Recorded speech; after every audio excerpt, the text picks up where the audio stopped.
Okay, I did not hear it say recording in process. Did you guys hear that? Okay, good deal.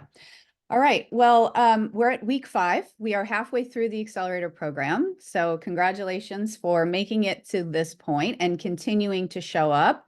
Another huge shout out to the cohort facilitators and mentors for being here, for hanging in there, for coordinating and answering questions and supporting your cohort. We couldn't do this without all of you. So thank you, thank you, thank you. We have a great program in store for you today. We have Jim Gibbs, founder, CEO of Meter Feeder, talking about product development.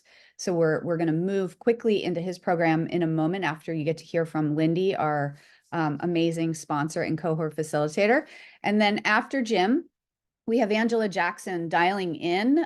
She had a trip she had to take today over to Bend to meet with some investors.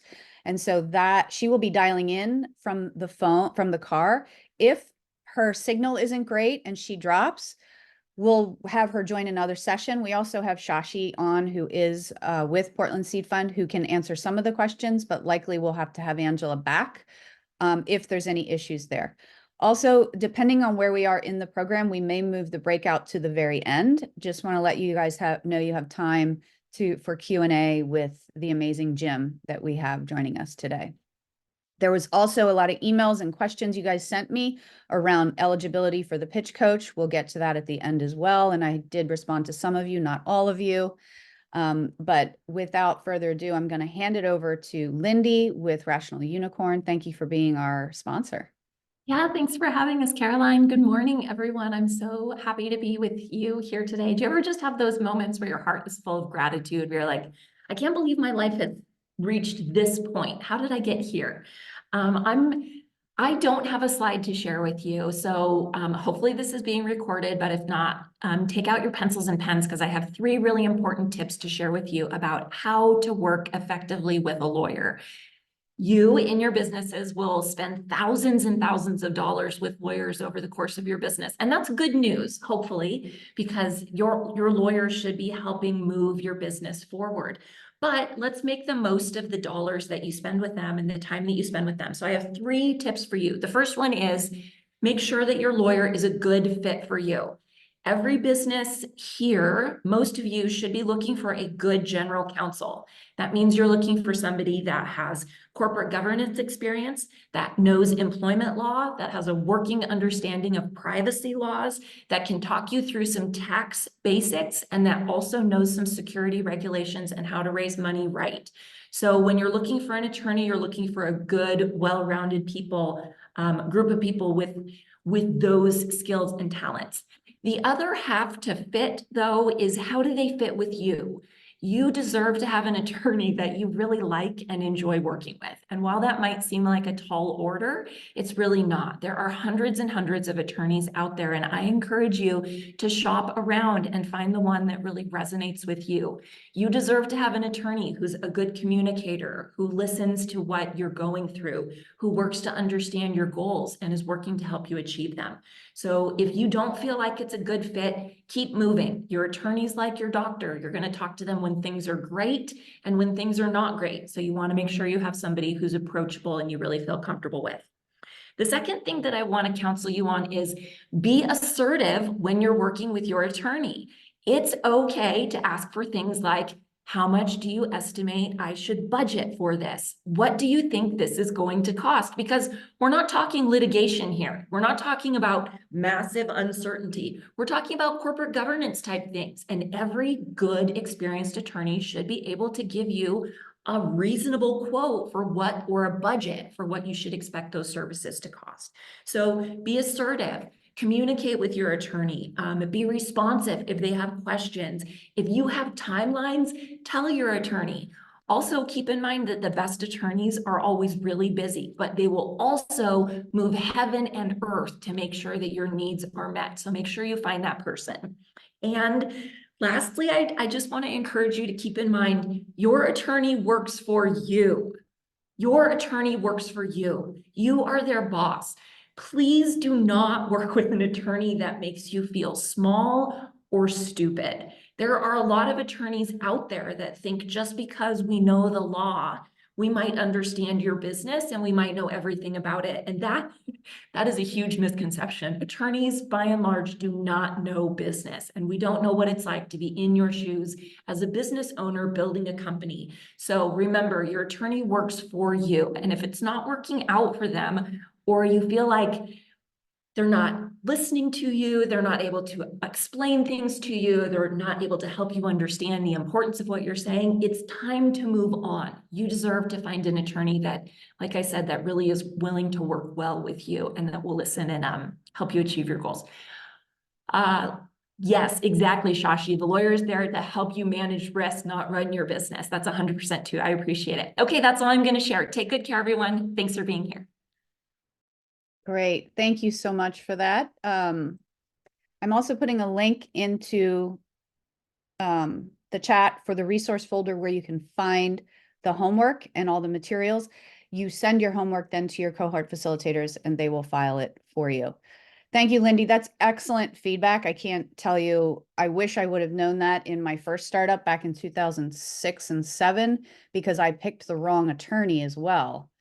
And that ended up costing us $30,000 to get a non-dilutive clause out of our operating agreement because the attorney misrepresented themselves and we didn't know what we didn't know, which was highly unfortunate. So getting a really good attorney is super important.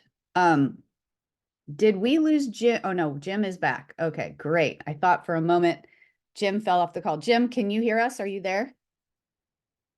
I can hear you. Awesome. Excellent. I know you're having some connectivity issues, but I'm so thrilled to be able to introduce you to Jim Gibbs. I'm just going to take a moment and share a little bit about his bio. He's going to tell you a lot more about himself and his company and his product journey. But he is actually in Pittsburgh. He's a New York native. He came to Pittsburgh to attend Carnegie Mellon University School of Computer Science. Leaving early, Jim now has almost 40 years of experience as a software developer and 25 years in management. He's helped build everything from medical software platforms that handle 30% of the mobile retail sales in the US. Jim has a philosophy of fix things that ruin your day. I love that. As a regular receiver of parking tickets, this led him to his longtime programming partner to create Meter Feeder, the parking payment app that enables people to pay for parking with one button tap. He has a similar outlook in life, advocating and instilling the principle that the world will be a better place if people keep taking chances and lead by example. I had the pleasure of talking with Jim earlier this week, also found out he has 5 boys between the ages, I think, of 7 and 13, and his wife is a rock star and a nurse and is taking over the world. And so power couple, super thrilled to have you here today. And I know you also recently raised 5 million for your startup. So we're thrilled to have you here talking with us. Take it over, Jim. All right. Well, pleasure to meet everybody. Of course, now's the time where I need to share my screen. Let's see if I can successfully do this. Let's see. There we go. All right. I am sharing my screen. Spoiler alert. I'm Jim Gibbs. And my camera is acting crazy. So you get to see my smiling face in order to chat. So a lot of slides. Don't be afraid. We're going to get through this quickly. I'm going to go through the least important part quickly so that we can get to the fun part. Okay, so I make software. Actually, hold on for a second. I don't do presentations. Sorry. So I don't make fancy presentations in case anybody's interested, right? You've probably used my stuff. Like you said, I've made metal software, train safety software, usatoday.com when it was a blank screen, American Eagle Outfitters. I translated to 13 different languages, enabled them to ship to 57 different countries. And I built a platform that handled about 30% of all the mobile retail sales in the US. Bought 3 things off your cell phone, you probably use my stuff. I am the CEO of Meter Feeder. I don't take myself too seriously. I do enjoy breakdancing every once in a while, but yeah, Meter Feeder. Super easy to pay for parking these days. All you have to do is pull up to the curb, pull your phone out, tap a button. Now, let's pretend that you're a last mile delivery person and you got one package to deliver every 3 minutes. You're not going to be looking for quarters to put in the meter. You're not going to be looking for zone numbers. And that's one of the reasons why FedEx, UPS, and other delivery companies got over $125 million in parking tickets last year in New York City. So we essentially built an integration directly into the fleet vehicle. So when they turn their vehicle off, they automatically pay for parking. When they turn their vehicle back on, they stop paying for parking, and we search the municipal database in order to find out whether or not they got any parking tickets.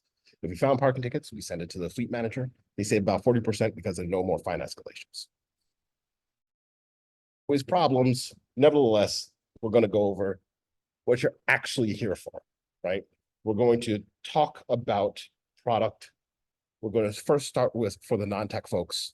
Then we're going to start talking for the tech folks, and then a lesson that everyone can kind of walk away with. So first, non-tech folks. I am super lucky because I'm married. The first thing that she taught me to do is how to speak English, because I've been writing software since 1982. So what is the most important part of my marriage? Communication. So I learn by talking to people. You need to learn by building stuff. But Jim, I don't have time. I know. I have 5 sons. I know what it feels like to not have time. So anyway, story time. Back in like the 2000s, right? Someone was sitting there trying to tell me to build a website, and there was this one thing on the screen, and they were asking it to be whiter than white. And I was like, I have no clue what you're talking about. And we spent hours talking about essentially him feeling like I'm an idiot because I don't know what he means by whiter than. He meant transparent. So if you're able to speak to your dev people, it makes things so much easier. And, don't be afraid to like go and, just learn super basic idea of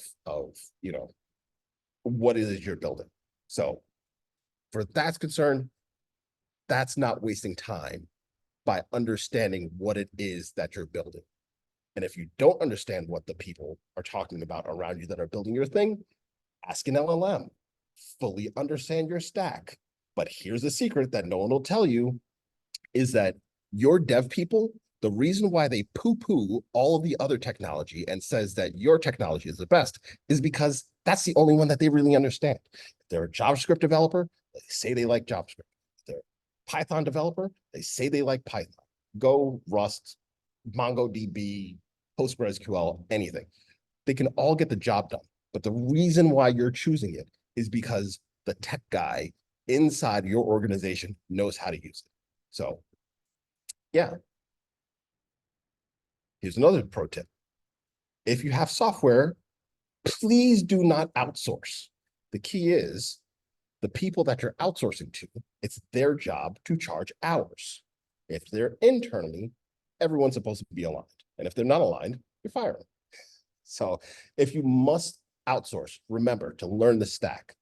I've outsourced software before, and I showed up with, I had outlines, I had requirements, I had like everything that a dev team would need.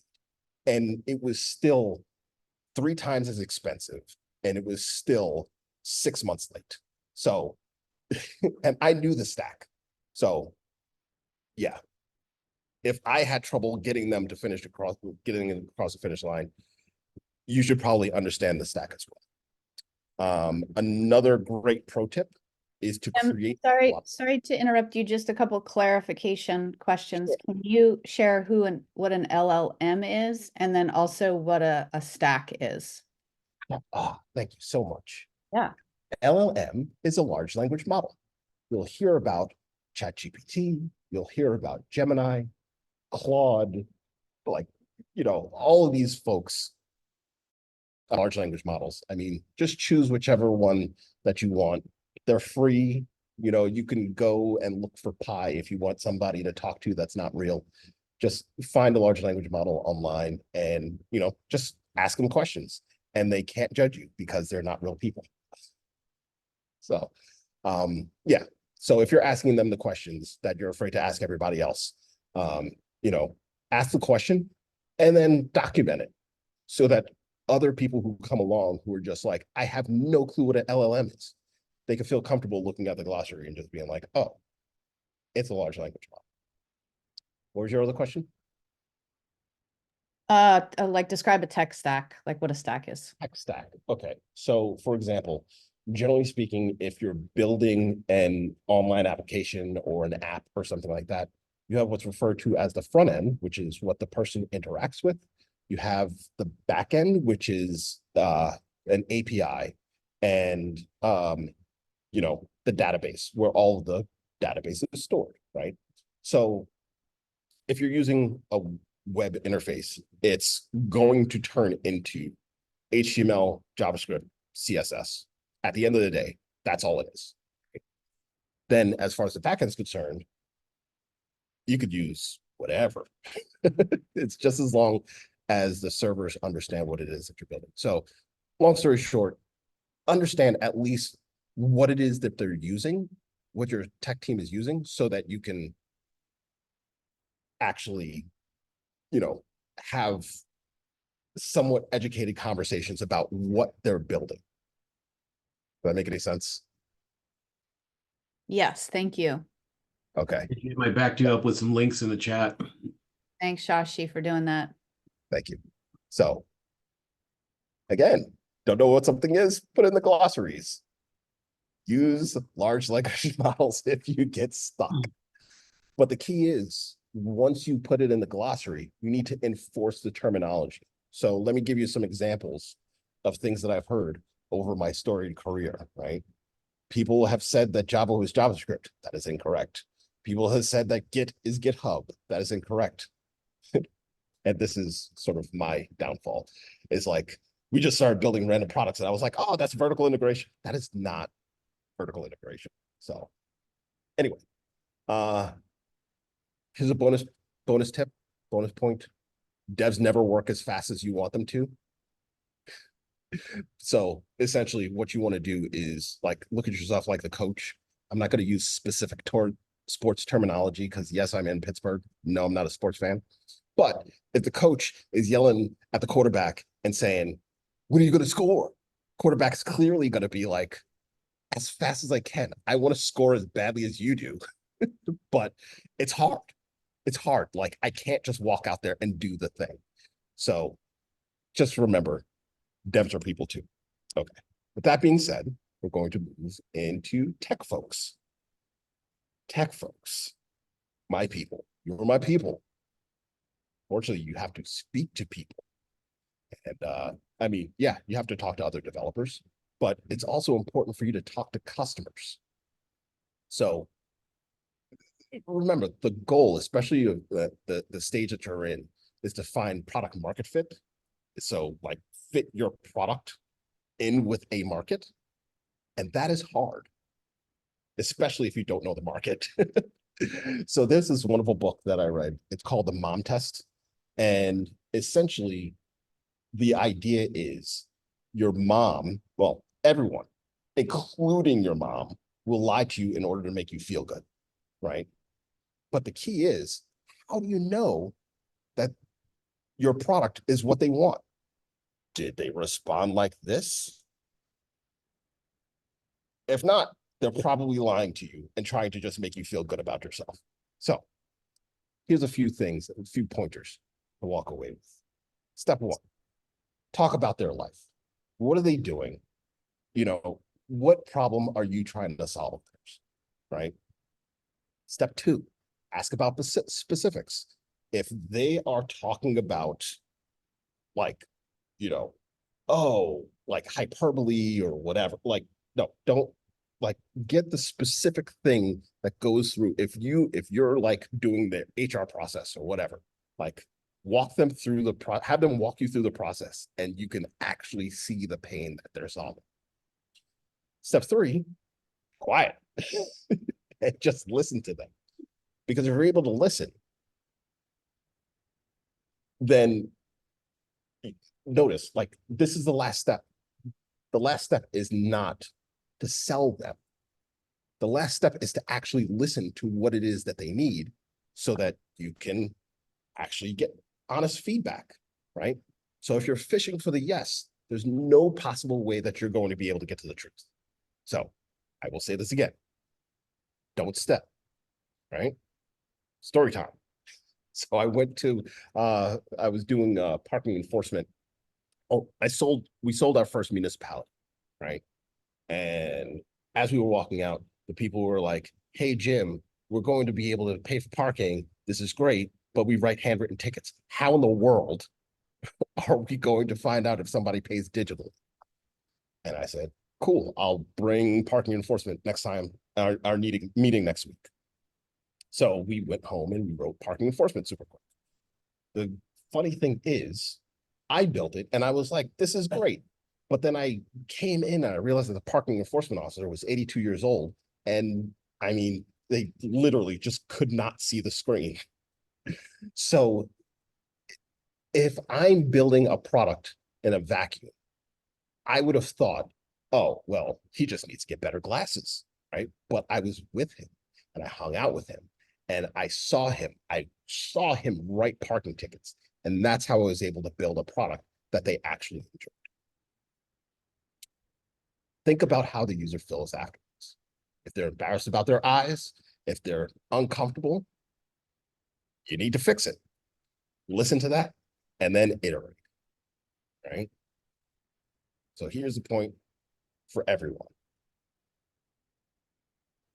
Find product market fit. And again, the way that you find product market fit is you need to continuously engage. If you continuously engage, you're finding continuous validation, right? If you're wrong, that's fine, iterate. If you're right, amazing. Do more of that, right?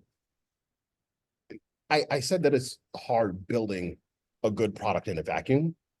Dare I say, it's impossible to build a good product in a vacuum. Unless your product is vacuums, don't be in a vacuum. So, but Jim, you already have me learning how to write software and doing all this other stuff and talking to my dev team. How in the world do I interact with my customers? I don't know. If you don't have any customers, find them. Go on LinkedIn, Facebook, TikTok. I don't know. Well, TikTok, well, it's still around, right? But essentially, find the customers. And if you're, I mean, whatever position that you're in, use it to your benefit. If you're just like, I mean, for example, when we start getting into fleets,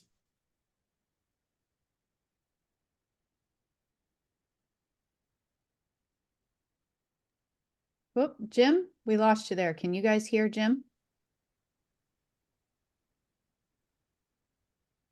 Can you guys hear I me? cannot. No, not right I now. can't hear Jim. Okay, but you can hear me. You're good. Okay. All right, I know Jim was having connectivity issues. So Jim, I don't know if you can hear us, but we lost you. We lost your audio. can you hear me? Yes, we can hear you now. Okay, that's funny. Okay, so, blip. yep, nope, got it. So that's my feedback to the microphone people. Sometimes during important Zoom calls, my microphone cuts out. I'm joking. Anyway, I forgot what I was saying, but nevertheless, find your customers and oh yeah, Black Fleet Network. So since I was selling the fleets, I got in contact with the Black Fleet Network. I was like, I don't know anything about fleets. Can you teach me? And they said yes. So they brought me in and I was able to find camaraderie and ask really dumb questions, which I was able to put into my glossary in order to build software so that I knew that it was something that they wanted, right? I mean, when I walked in, there was this thing, we said, I wanted telematics. I didn't even know what telematics was, right? So I had to put that in the glossary so that everyone knew what telematics was. Anyway, if you actually have customers, and here's the fun and important part. If you currently have customers and you're trying to solicit customer feedback, you can reach out to them, do the email and be like, hey, can you take time out of your day and ... That's great. But another thing is you can answer support calls, right? I mean, like I said, you could do like customer development interviews, you could do user, usability testing sessions, surveys, feedback loops, whatever. But the key is to adapt to your stage, right? So at the end of the day, remember, you need to avoid the hypotheticals, focus on discussing the customer's current behaviors rather than hypothetical scenarios. You need to encourage feedback on actual product use, not just an idea or concept. I mean, another quick story time, right? We have an app where you can pay for parking, and people used to call in saying that they were tapping the button accidentally, right? Essentially, they were saying it was too easy to pay for parking. So we swapped the button out. Instead of tap to pay, we changed it to swipe to pay. And we got triple the phone calls saying that our app doesn't work because everyone keeps trying to push the button and it's just not working. And every single person I said, did you swipe it? And they were like, oh, it says swipe to pay. Sorry about that. They swiped it. It worked. We went and changed it back to just tap to pay. And this was the awkward thing because everybody called back the next day and they were like, wait a second, did you change that because we called? I was like, yes, we absolutely did. And that's sort of what you need to do. Like, listen to the customers, iterate on, especially in your early stage. But at the end of the day, you need to analyze the patterns, right? So we saw that a couple of people were having trouble paying for too much parking. So we said, let's fix it.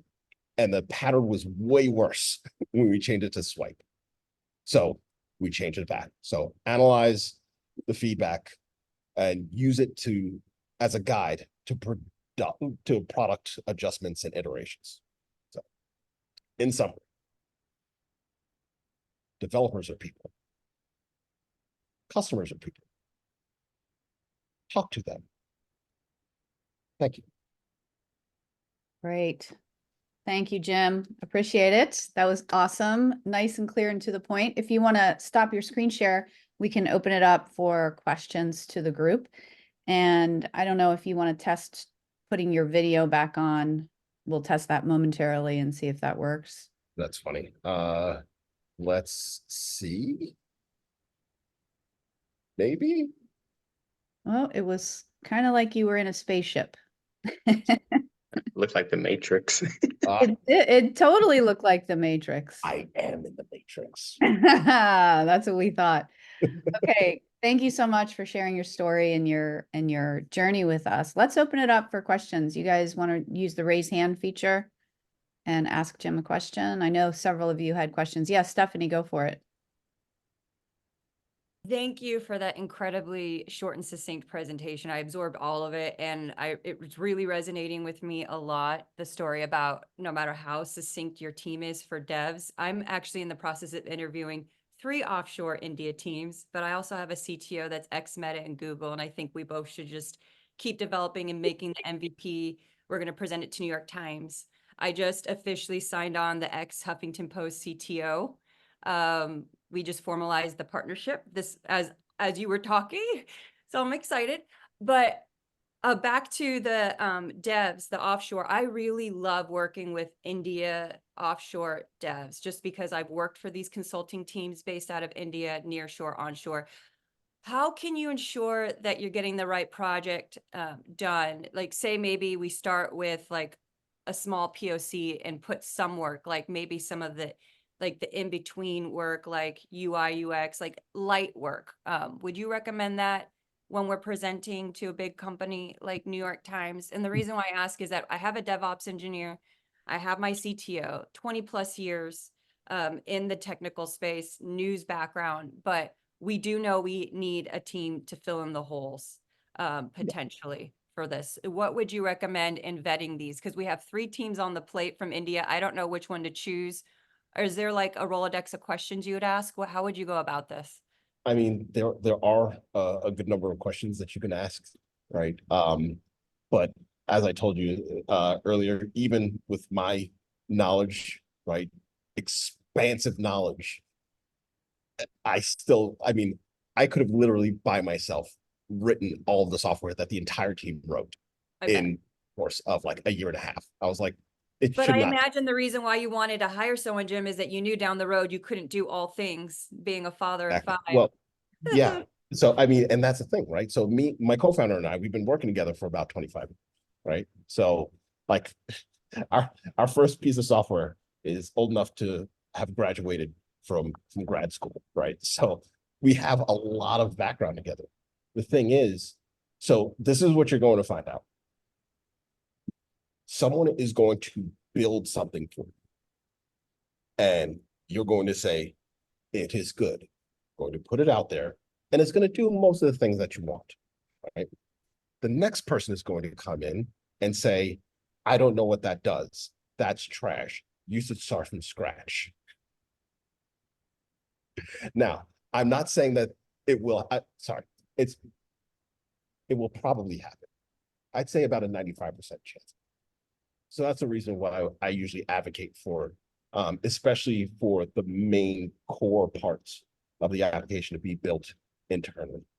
If you know that you're going to just need to, like, okay, the schemas are built, the database is good, the API is solid, the front end is good. We just need to outsource, support, or we need to build out this tiny little feature that, Or plugging it into their back end because, it's not how we built it, but we're supposed to be essentially bespoke. We can only get it 70 to 80% there until we need to get the specialists that work in, say, Databricks or whatever they're working on in the back end for optimization. Yeah. So, I mean, if it's something that's specific, you need to be like, you have this module, take it no further, do this thing, and know what it is that they're doing, right?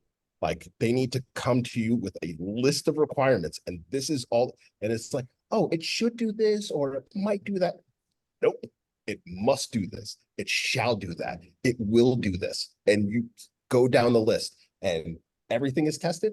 And once everything is tested and checked off, then you say, this project is done.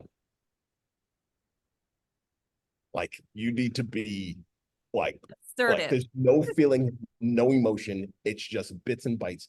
Does it work? Does it not? Binary. So you're talking about chunking it out, which is great. Yes, you do have a delay, Jim. So I think it's fine though. Like we're hearing you fine. It's just your video is delayed. So you have a lineup of questions here. So we're going to take the next 7-ish minutes and take some questions. Ushul, you're up, and then James. Amazing presentation. I'm going to rewatch this again and again. It was so simple and to the point. So thank you very much.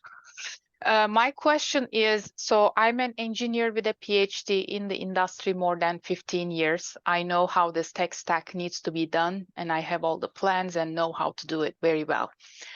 The problem is one person cannot do a huge company's tech stack. So I need people. I don't have money. So for that reason, I might have to outsource some of that. Now there's the IP concern, privacy concern, and you mentioned a little bit against outsourcing the software. So, and I have talked to like LinkedIn learners, more than 300,000 people before. So I don't have necessarily the copyright issues when it goes to public, but for my company, which is an AI assisted personal learning, I do have IP concern. So if you would speak to a little bit how to balance this outsourcing when you don't have money, when you are one person technical, but you need people, I would appreciate it. Yeah. So this is how you do it. And this is me talking to me years ago when I first started this, is I need people, right? If you have the ability to show people that you can move fast, right? So, hey, AI, I need to train this model to do such and such a thing. And they're like, oh, okay, how far are you? And you're like, well, I mean, I'm looking for the team now. That's enough, right? If you're like, hey, I didn't have any money, so I created a Google Cloud account and said, I'm doing AI, and they gave me $350,000 in credits because they're looking to have startups. work off of Vertex AI and this and that and so on and so forth. And I did this and I did that. And like the model's trained right now, right? It's training right now. And I'm looking because I want to make an interface that does this, but I'm focused on the model. Yeah, you have a way better chance of getting someone to buy in and invest so that you can afford the people if you can show that you can do the things, right? Yes. If you're, I'm purposely not specifically answering your question. It's you have to make excuses to do things, not talk about what you actually need, because it's very easy to convince investors if you're saying, hey, look, I was here last month and I'm all the way over here this month. Mm. Imagine Yeah. why I could actual dollars. Yeah, that's why I have a traction of teaching like a lot of courses so I can show them. And for exactly what you said, I have applied to Google Startups for the credit and I got $500 Nice. instead of 350,000 that you were. So Shoot me an it would have email. been nice. I'll, Yeah. yeah, I'll make some introductions for you and see if I can get you. Thank you so much. yeah, no Appreciate it. problem. Thank you, Jim. Thank you for the question, Ushul. James, you're up. Hey, Jim, just a couple of things. First, I want to say, took a look at your bio right before the meeting, and I want to say it's definitely very inspirational for, especially for unrepresented founders. So, thanks a lot for doing this. Second is regarding customers. There's that saying that you're a product of your environment. I always say create a product for your environment, right? Definitely way to engage with customers. Here's my question to you is, so I had to outsource for our My Goals app, and they're definitely taking a little bit longer than expected, but we made some really good progress. What recommendations or tips do you have to transition your mobile product from being outsourced to when you actually hire a team? Like, what can I expect in that transition, and any tips? The tips 100% is understand how they build the application. Did they build a hybrid app? Is it Swift? Is it Java? Like, is it like, how is it like, what stack are they actually using? And then talk to a tech friend. If you don't have a tech friend, find a meetup, find a tech friend, and then understand what it is that they're actually doing in order to build that application. And if the people are using anything, any sort of modern technology, you should be able to find somebody who can take on those tasks. And I would suggest bring them on as a part-time situation and say, hey, how do you think? What do you think? Okay, that's great. And it's sort of working, because the thing's going to happen. You're going to hire a new guy in order to fill out the team. And they're going to be like, oh, hey, you have an app? Let me take a look at it. And it's going to like be like literally like pouring bleach in their eyeballs and be like, I hate this. We need to delete it and start fresh. 9 times out of 10, that's what happens. So, yeah, to have Great. people slowly kind of onboard onto it is the way to do it. Thank you. So I know we have a lineup of questions, but Angela's going to be dialing in about 10 minutes. And I'd love for you guys to move into the breakout to do the breakout assignment. Once Angela signs off, Jim will be here until the 10:30 end time. So we'll have opportunity for more questions. So please remember your questions. Jarek, Gio, and someone else had their hand up. Please remember those questions, because we want to make sure that you get the opportunity to ask Jim the questions. But Jim, would you like to talk about what you want folks to do in the breakout? And I will pull up the image Sure. pull up the screen. So yeah, the breakout is hopefully pretty straightforward, right? I just want you to think of 3 things that I was saying, or someone from your team was saying, someone that you were talking to, and either you responded, that makes no sense, or they responded, that makes no sense. And just think about those terms and define those terms. First was one another, because I'm sure that, it's shocking how many things that people people don't know, right? You think that, long story short, just think about 3 terms, speak to one another about it. And I'm sure that, there could be a little bit of cross-pollination there in order to figure out. That's great. And I'm really bummed that LLM did not stand for Lizard Lounge Music. So I was very disappointed to find that one out. Okay, so everybody, we're going to put you in breakouts. What's going to happen is I'm going to open up the rooms, and remember, if it doesn't pop up for you, hit the little breakout icon in the bottom. Jim, it would be great if you join group 5, Lindy's cohort. She's got a lot of IP folks in that group. Those of you who are normally in Paula's group, number 3, you're going to see there will be no group 3 to join because you're going to hang back with me. And since Paula was unable to join today, she's making a big sale. So we want her to make a big sale. And so you guys are going to stay with me.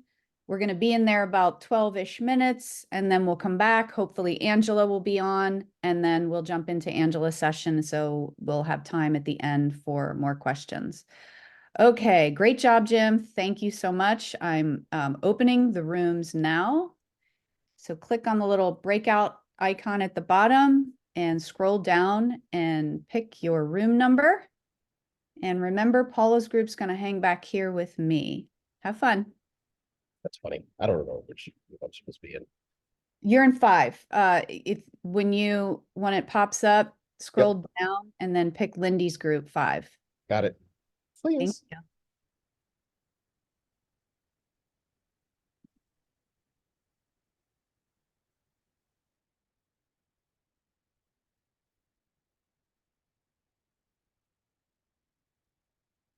All right. Cool. It looks like, is this Paula's group? This is us. Sweet. Nice to meet you all, Paula's group. Sorry you're stuck with me today and not the amazing Paula. But yeah, let's jump in. So were there any terms, like I had to clarify, right? Like I knew the answer to the stack one, but I knew a lot of people don't know that. And for those of you that attended my pitch session, you know that one of the kisses of death is that too much jargon going on. So you don't have to do raise hand feature. We're a small group. Just chime in. I'm actually going to pause the recording. Can someone here remind me to unpause the recording once everybody's back in? Thank you, Lauren. At this point, or should we wait till we get closer to beta and then transition in? Yeah, Angela, or you're on mute. Is that one for me? Sure, why not? We've got you, so we're gonna take every available second of you, and Okay. everybody's coming back in. So actually, why don't we wait until everybody's back in, and then you can answer. James, you could re-ask that question, and then Angela can answer it, and then we'll let Angela from there chime in, shift into talking about Portland Seed Fund, as well as what you all have to look like in order for her and her colleagues to want to consider making an investment. So folks are coming back in. Angela, there's about 60 to 70. The last I checked, I think there was like 65 people in the room. So we're just going to give it another Great. minute here. Folks are coming in. So you're on the road heading to Bend. Yes. We appreciate you squeezing us in, and we do hope. It looks like you've stopped. Like, are you pulled over on the side of the road? Yes. Yeah. Oh, yes. I am not driving. Do not Good. worry about that. I pulled over. I had a spot picked out that I knew I would get a better signal, and my timing is off because they've got the flaggers and they're doing road work, and so that's yeah. But we are nothing if not entrepreneurial, right, gang? That is the truth. Got to stop and take the calls where you can. And Angela, you're going to be so impressed with this group. It's an extremely talented, as you know, there's 77 founders from all over Oregon and Washington. Half are raising capital, and they're all just chomping at the bit to hear from you today. So I think everyone is back I'm super excited to meet these folks. Awesome. Well, welcome back, everybody. Hopefully you Great. had some good conversations. We have Jim Gibbs, who is the founder, CEO of Meter Feeder, who was just talking with everybody about product development and things to consider when developing product. Definitely on the technical side, he has a really cool product. So thank you for coordinating the breakout. Welcome back, everyone.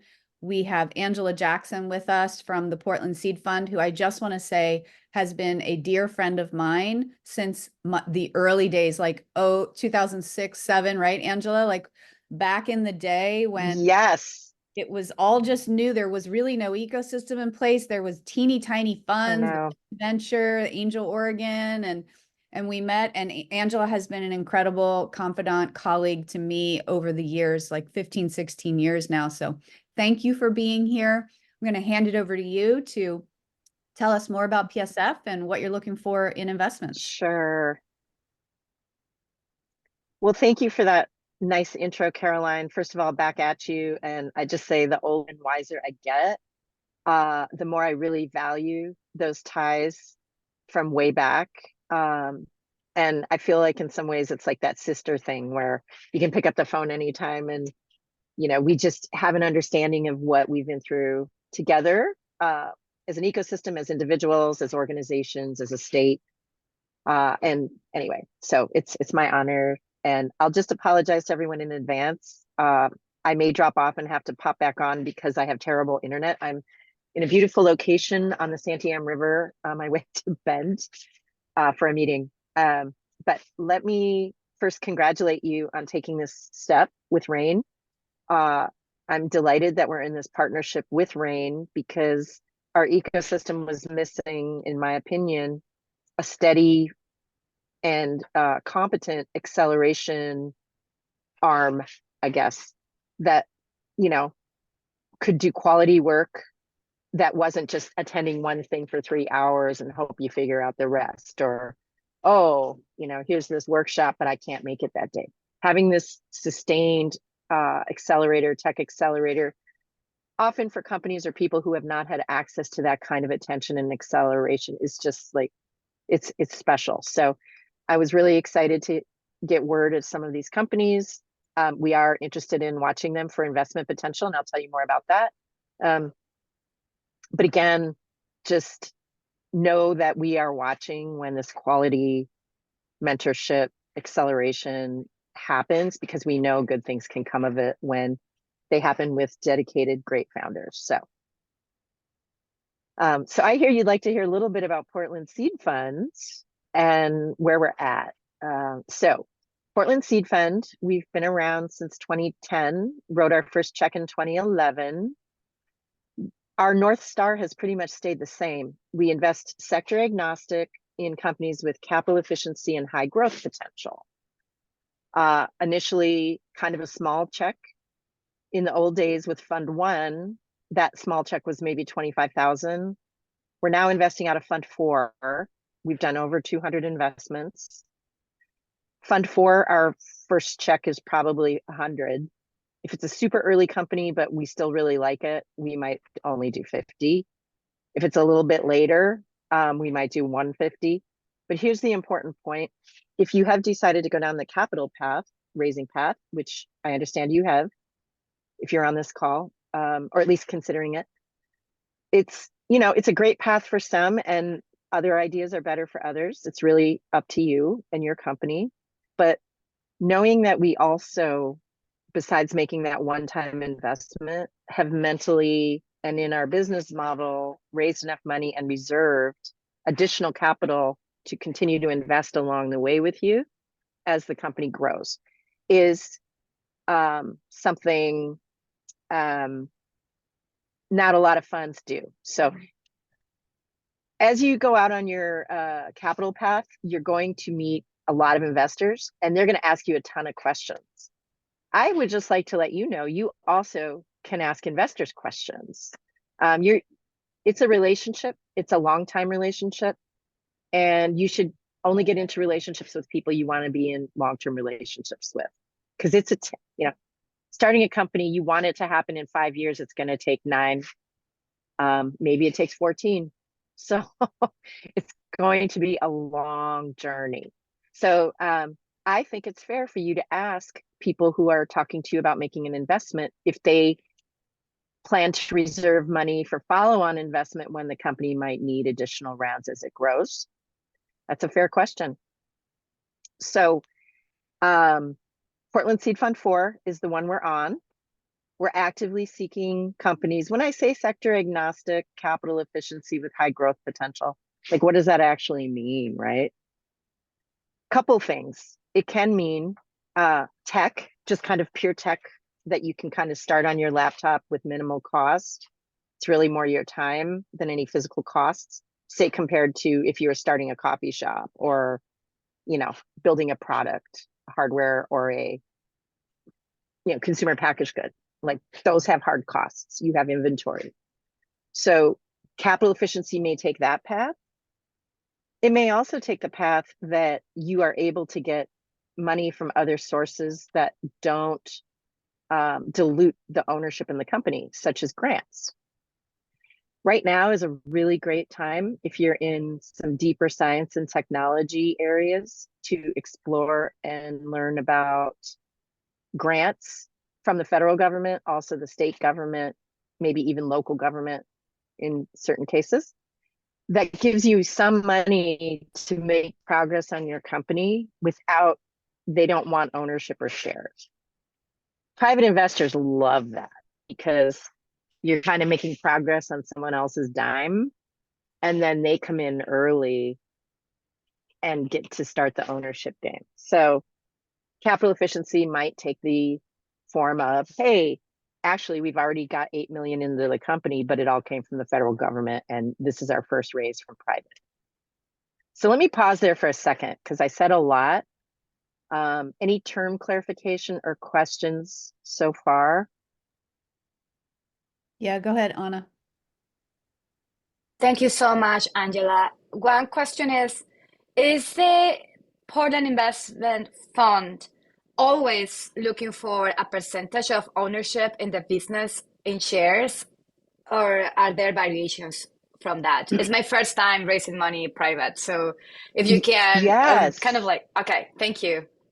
Sure. There's a lot of information out there, and it changes, but it's complicated, and you know, no one is born understanding venture financing. It's a weird concept. It's actually mostly like whaling futures in the old days when whaling was a thing. You know, the risk level and the reward level was kind of skewed crazy, and oddly venture capital and shares and valuations and delayed compensation for possible risk when it could go to zero, all that stuff is kind of influencing how we think about venture capital. So yes, a company like Portland Seed Fund would expect to have ownership, a percent of ownership in the company. We don't expect to have a large percent.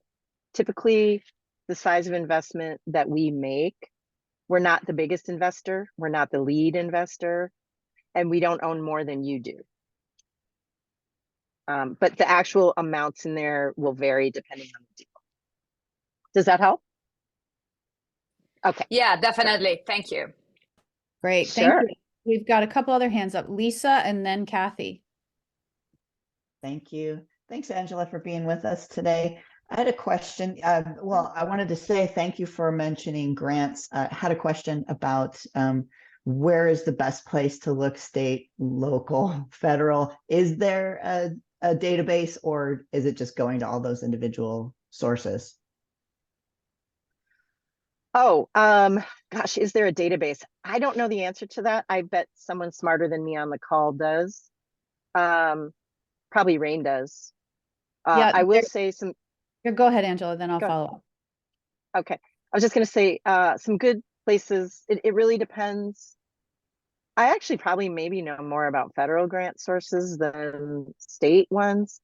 If your company has anything to do with, say, standards, National Institute for Standards, I don't know, NIST, NIST.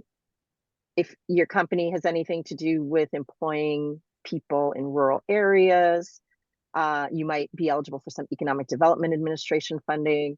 If you have something that is deep science or deep health, you should look at the small business SBIRs, whatever that stands for, and STTRs. Thank you, Shashi. I see that you are loading backfilling my my terrible acronyms. Shashi's my partner at Portland Seed Fund. It's great to see you on the call, Shashi. But yes, there's a whole alphabet soup of opportunities, and probably my time, it's not my core expertise. So I'm going to just say, put a pin in, maybe you guys can follow up with that. Yeah, Thank and you. it's actually a perfect question for the session today because Jim Gibbs, the breakout was about like are there terms and acronyms that you're not familiar with that we need to know? So that was pretty on brand. Yeah, I'll just say that depending on where you're located and what your company is, sometimes some of the local economic development groups have grant money, like PACO, the Philippine American Chamber of Commerce, Prosper Portland. Sometimes they have grants. It depends on where you're located, what stage you're in. And then Angela, are you able to talk at all about you mentioned the deep tech and some of the grant, the gap fund. Are you able to talk about that a little bit? Absolutely. And Shashi here can also, after I have to drop the call here in just a few minutes and get back on the road. But we were pleased last week to announce that Portland Seed Fund's team will be managing Oregon's commercialization Gap Fund 3 through Business Oregon. We thought, hey, if we're going to be bold and invest in deep tech and see the future, why not put a great future bold name on it? And so we're calling it the Intrepid Oregon Fund. And that will be suited for companies that are less likely to get to a proof point without a grant. The word gap comes from the gap between what can be done with some grant money, improve out the science project aspect, and before where private funders will typically step in. They typically won't step in until the science is somewhat proven and they can see a commercialization scaling path. And there's a little gap there that no one seems to like to fund. So those are the kinds of things that you'll see Intrepid Oregon Fund. And so Shashi is a venture partner with that fund. You'll see him out and about checking out deals. And yeah, so And is again, that if you look at the, sorry, go ahead. Angela, is that a total of 4 million in that fund or more? It's 4 million. We hope to augment that with additional private investors.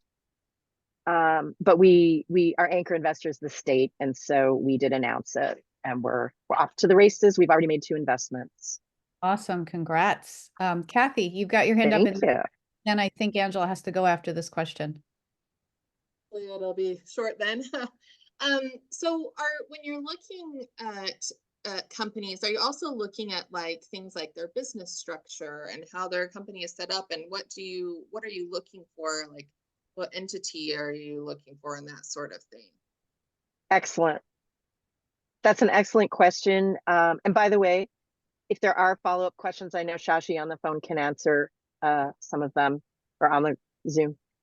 Yes. So typically private investors like us, institutional investors, we like C Corps. And there's a reason for that. A couple of reasons, actually. We like to get into investments, even if today they're starting out with a convertible note or a SAFE, which they're kind of more loan-like, but in the end, we think of them as future stock in the company. Early stage companies are very risky, and I can invest in a lot of things just to get 8% return, like that are less risky than a startup. So when we do these convertible notes or safes, we have this anticipation that they will eventually raise a preferred stock round, that we will get a priced share structure. And so that's why we care about C Corps, because C Corp law is the most robust as it relates to shares of stock and clear kind of rules of engagement around which class has what rules around it. Whereas LLCs are very complicated as it relates to voting shares, non-voting shares, creating different classifications of ownership. And it's just too much of a mess for an institutional investor to wade into. It can be really smart to start as an LLC. And sometimes we'll write into our investment agreements a covenant that when you complete a priced round, you'll convert to a C Corp. So we see that a lot, and we understand the value of the tax savings to start as an LLC with the intention to become a C Corp. Great. Thank you for that. And before we let you go, Ryan, you're in Bend. You wanted to ask something to Angela. Go for it. I'll give you the opportunity here. Oh, sure. If there's any other Bend accelerators, as well as Angela when she's in town today, we can do a little meetup and grab some coffee. That sounds great. I would love it. All right. Well, I'll figure out a way to connect with you. So Sounds good. Ryan, I'll send you Angela's Okay. and you can connect. Angela, thank you so much. I know that you're going to be coming back on in the Thank you. graduation, and there's going to be more back and forth here, but we Yes, appreciate you taking the time, and we also love that we have Shashi as a cohort facilitator and mentor. So drive safely. Good luck. absolutely. Thank you. I'm very excited to hear more from you guys. So hang in there, work hard, enjoy the process. Yeah, and some of you will be getting referred over, as you know. See ya, Angela. And Lara, I know you had a question. If you can make sure that you send it to me, I'll get it over to, or maybe you can ask Shashi as well. So, all right. See ya, Angela. Thank you. See, Angela. I just have a follow-up to what Angela said, and Shashi, I'm sure, can answer it. It's what is the private investors' thoughts on social purpose corporations? Should you just file as a C Corp, or should you go ahead and get that social purpose designation, and does it change the equation at all? File as a C Corp, and then you can get your certification later. I think you have to be a C Corp to eventually turn into a B Corp. And by the way, I love the name of your company. As you can see, I'm a Star Trek person. Yeah, everything I do is Star Trek related, so I appreciate it. Thank you. Other questions that Shashi can hopefully answer for you guys? Thank you, Shashi, by the way. Yeah.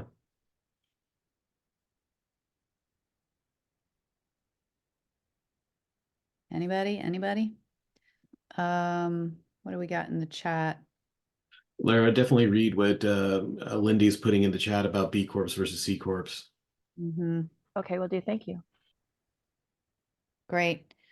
Well, we have 15 minutes left, and if you guys do have more questions, you know, feel free to bring them to the next session. I want to bring it back to Jim Gibbs, give him a huge shout out. Let's all give him a little of applause. Thank him for his time, and remember, his open mentor hour is tomorrow, 9 a.m. our time. He's in Pittsburgh, so it'll be noon for him. And so bring those specific questions that you have, that many of you I know have, that we talked about even in my cohort, to that session tomorrow. Jim, did you want to say anything final to everybody? sorry, I went off camera, so nobody had to watch me eat. But yeah, I think a lot of our problems inside of business and out, politics, whatever, can be solved by actually talking and understanding to people. So please do it more often. And yeah, I don't know. Great. Well, thank you, Jim. We appreciate you. You're welcome Thanks, to everyone. sign off if you would like, and then we'll close out the session. There's a few just sort of housekeeping items that we need to discuss, but thank you so much. And we'll see you tomorrow for the open mentor hour. Fantastic. Looking forward to it. Thanks, everybody. Bye. Okay, you guys, so a couple things about what's next. Next week, we have the amazing Paula Hayes. I'm going to be helping her out with startup branding, and she's going to do marketing using AI. She's going to actually share some very specific tactics and tools that she's using at Hugh Noir related to AI and how much time and money it's saving for her and her business and the conversions and all of that. So you're not going to want to miss that session for sure. And then reminder on graduation criteria. I'm just going to read these quickly because folks are still asking. You must attend 7 of the 10 sessions, which includes graduation, attend at least half of the open mentor hours, submit at least half of the homework assignments, and then those who are fund ready will be referred to the Portland Seed Fund. And this is that reminder of who really would be eligible for that referral and who also would be eligible for accessing our pitch coaches. So again, you already have a pitch deck that you've been soliciting feedback on. I believe that you believe that you're scalable business, so you have medium to high growth goals. You have the capacity to sell nationally or internationally, also known as traded sector. And you heard Angela talk a little bit about the specific terminology they use. You have a value proposition for investors. You either have some sort of opportunity for a liquidity event, whether it's an acquisition, an IPO, an exit, or dividends, or whatever that might look like. You're really confident in the market potential, not just you as a founder who loves your venture and what you do, but you actually have done some sort of market testing like we've been talking about in the sessions leading up to this one, that there's some sort of product market fit and you've proven that market somehow, right? And just be able to back up what that looks like. And then you need capital to scale. And you heard Angela say they'll do 50 to 150. 100 is really the sweet spot. I can also tell you that they syndicate deals with other funds. So they're a part of either a bigger raise, someone may be raising $1 million or 2 million, and they're a part of that raise. Shashi, did you want to chime in at all more on any of the specifics that you guys are looking for when you're screening a deal?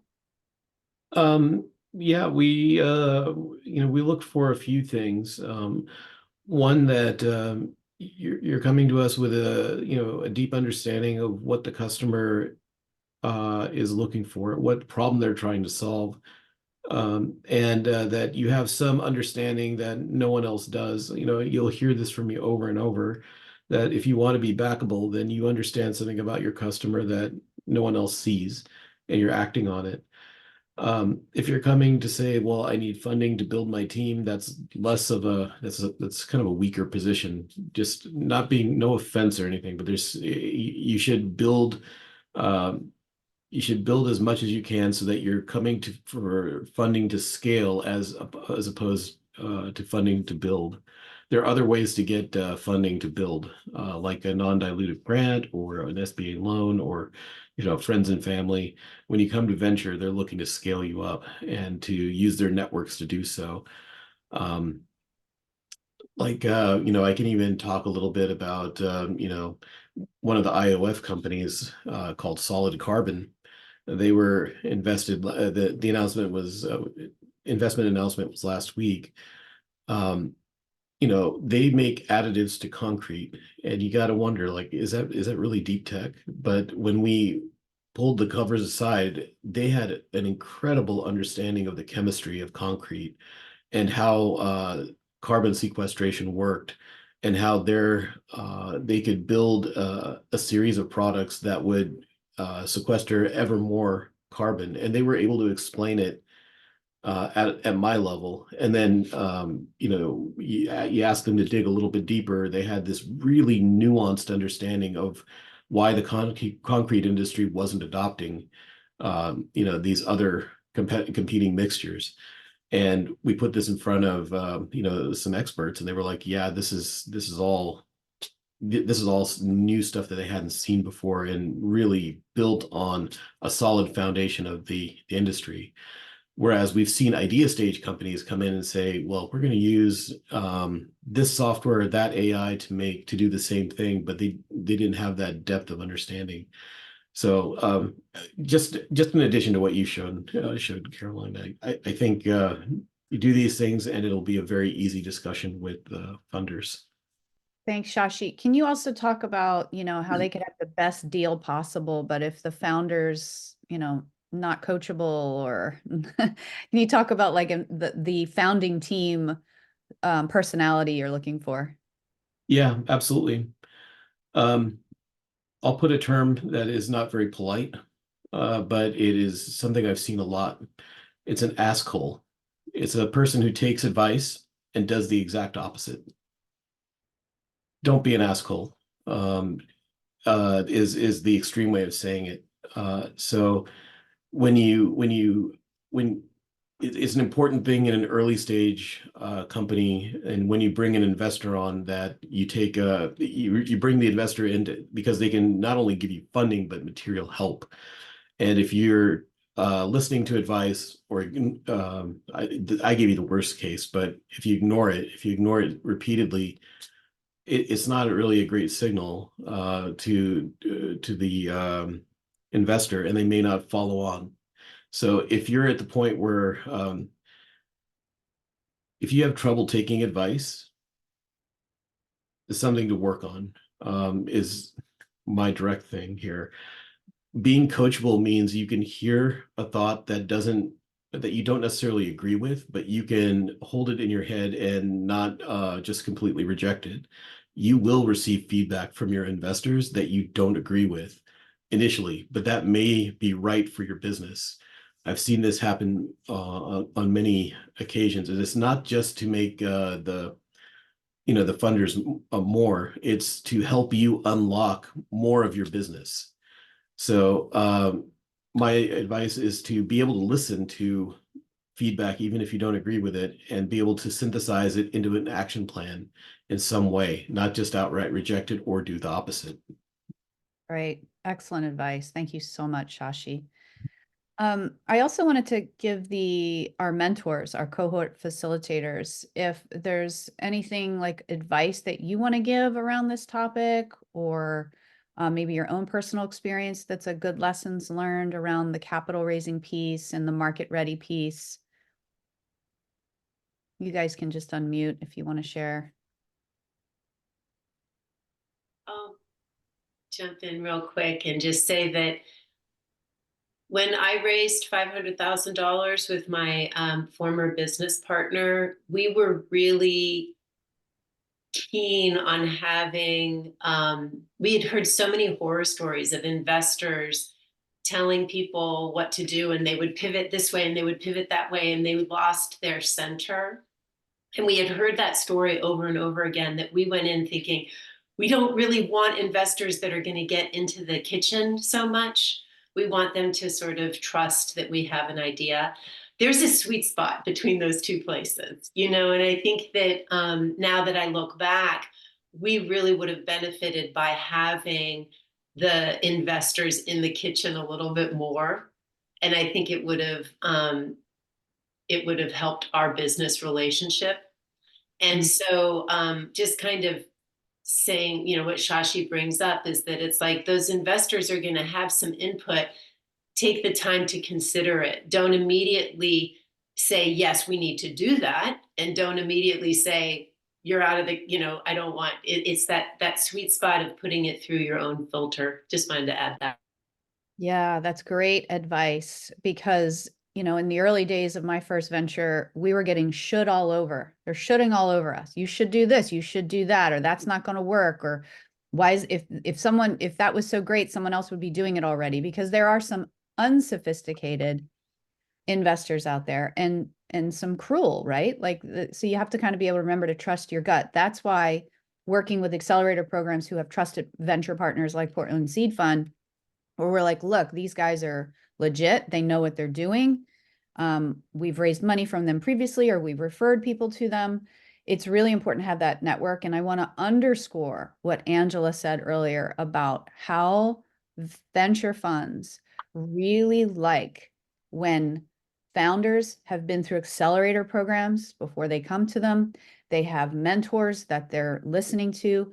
They have, a sort of comrade of friendlies around them, that they're saying, yeah, I don't know everything, and I know that I'm going to need some other help, but I'm here and we're willing to learn through the process. So it's really important to have that humble piece, but and confidence and humility together is just a beautiful thing, and it's grace.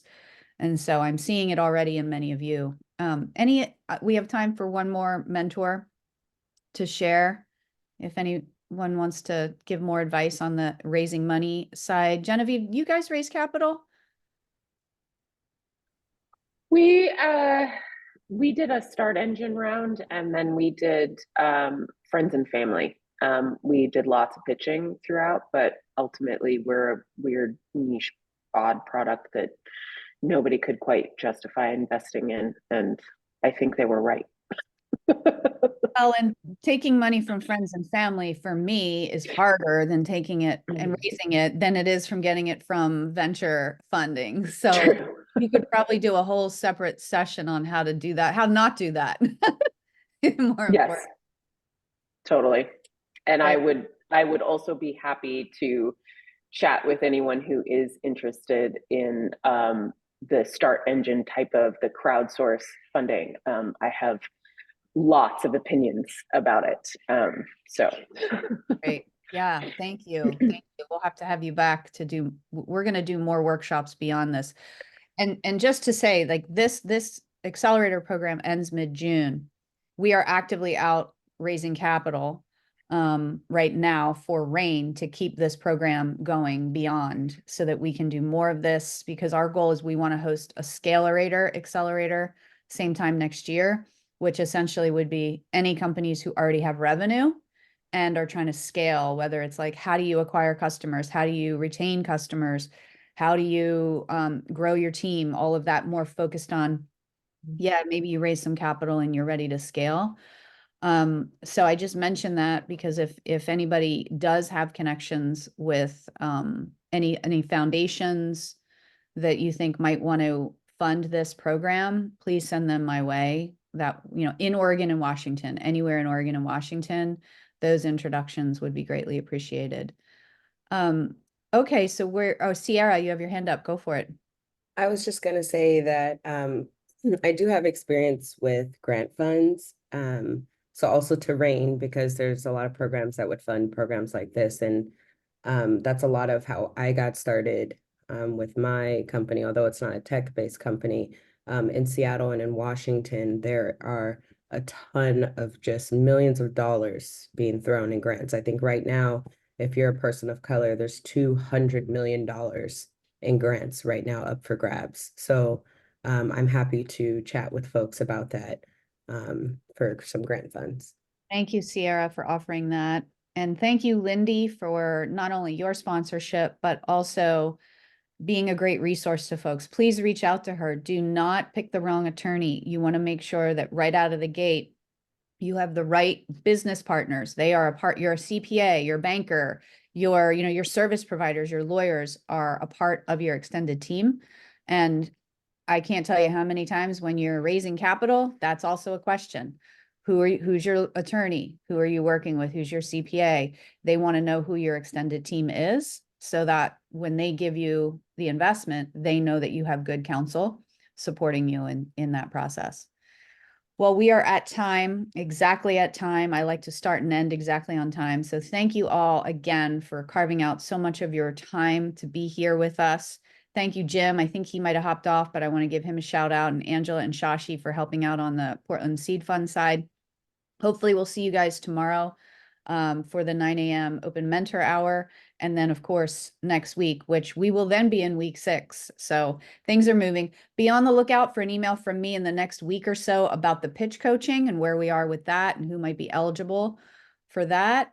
And then please stay on if you have some questions, or if you're not getting any of my emails, that means I don't have your email in our cohort list. So hang back if you're getting someone forwarding you my emails. I want to make sure we get you added.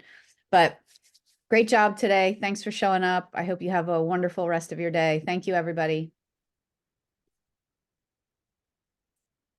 Oh, If you want